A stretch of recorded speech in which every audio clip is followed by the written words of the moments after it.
Hyderabad Banjara Hills park హైత్లో అగ్ని ప్రమాదం జరిగింది. దీనికి సంబంధించి మరిన్ని వివరాలు మా ప్రతినిధి నాగార్జున నుంచి ప్రత్యక్ష ప్రసారం అందిస్తారు.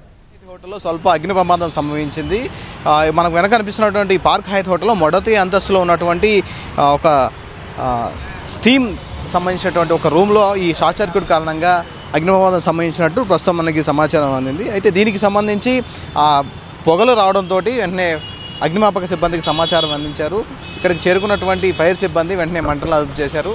ప్రస్తుతానికైతే మంటలు పూర్తిగా అదుపులోకి వచ్చాయి. పొగలు కూడా అక్కడి నుంచి పోవడం జరిగింది. అయితే ఇక్కడ ముఖ్యంగా హైదరాబాద్ సన్ రైజర్స్ టీమ్ ఎప్పుడైతే హైదరాబాద్లో మ్యాచెస్ స్టార్ట్ అయ్యాయి అప్పటి నుంచి కూడా ఈ పార్క్ హైత్ హోటల్లోనే బస చేస్తుంది. అయితే కొంతమంది ప్లేయర్స్ ఉదయం ఇక్కడి నుంచి వెళ్ళిపోయినట్టు, వేరే ముంబైతో మ్యాచ్ ఉన్న సందర్భంగా అక్కడికి వెళ్ళిపోయినట్టుగా తెలుస్తుంది.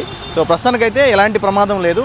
ఒక మొదటి అంతస్తులోనే జరిగినటువంటి ఆ అగ్ని ప్రమాదానికి సంబంధించినటువంటి మంటలు వెంటనే అదుపులోకి తీసుకొచ్చామని ఇక్కడ ఉన్నటువంటి ఫైర్ సిబ్బంది తెలిపారు. ఒక ఫైర్ ఇంజిన్ సాయంతో ఈ మంటలను అదుపులోకి తీసుకొచ్చారు. ప్రస్తుతం అయితే పార్క్ హైత్ వద్ద ఉన్నటువంటి మొదటి అంతస్తులో కొంత మేర అంటే ఈ ఫైర్ కారణంగా కొంత ఆ ప్రాంతాన్ని అంతా కూడా క్లోజ్ చేసినట్టుగా తెలుస్తోంది. ప్రస్తుతానికి ఇక్కడ ఉన్నటువంటి ఈ ప్రమాదంలో ఎవరికి కూడా గాయాలు కాలేదని అగ్నిమాపక సిబ్బంది చెప్పారు. దాంతోపాటుగా పార్క్ హైత్ హోటల్ సిబ్బంది కూడా ఈ స్వల్ప ప్రమాదం మాత్రమే జరిగింది. సో దీంట్లో ఎవరు ఏం కాలేదు. ప్లేయర్స్ కూడా కొంతమంది ఇక్కడ లేరు. సో వాళ్ళు వేరే మ్యాచ్ కోసం ఇక్కడి నుంచి వెళ్ళిపోయారని చెప్పడం జరిగింది. ఇది పార్క్ హైత్ హోటల్ దగ్గర ఉన్నటువంటి తాజా పరిస్థితి.